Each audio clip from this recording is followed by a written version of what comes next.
Okay, so the question that somebody had was about the fuel mixer here. And if you watch the other videos, you'll see my tear apart.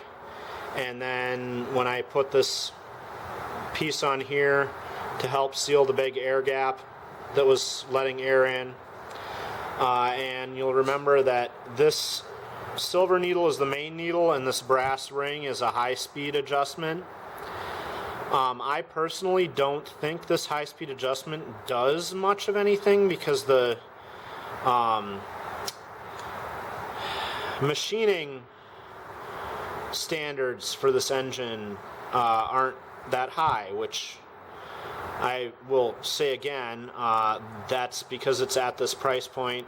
Having that carburetor manufactured to a higher standard would raise the price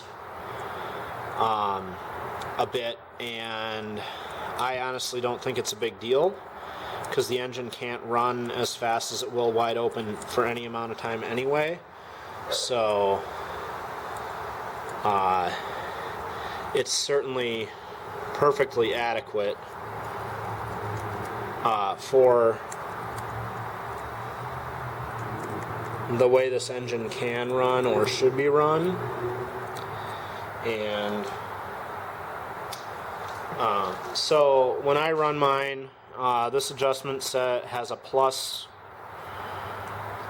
for counterclockwise and a minus for counterclockwise, or for clockwise rather. I just have this notch here and it adjusts. If you see that video I made of how the inside of this carburetor looks, it adjusts that space so it's the slit that's in this ring, so it's about halfway, and I think that's a pretty good spot for it.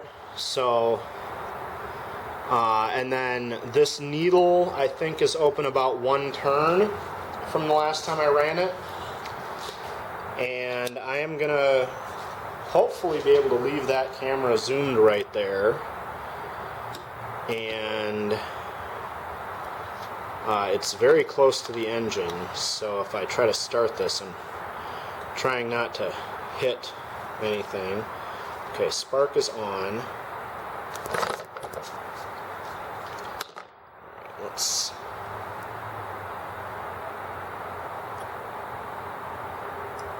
this should be intake, so I'm going to choke it.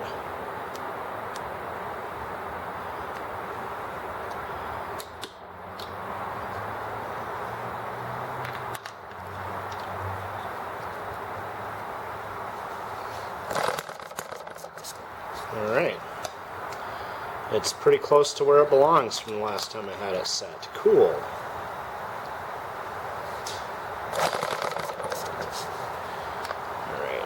Try priming it one more time. So that was exhaust, intake, we'll roll it back and then have it draw another intake.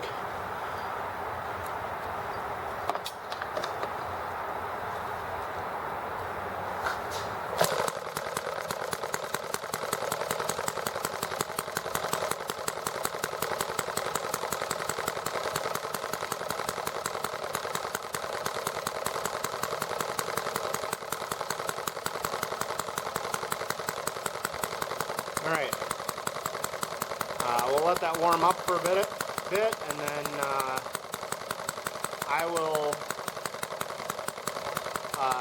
do some carburetor adjustments while the engine is running to kind of show how that works, and we'll see how that works together, I guess.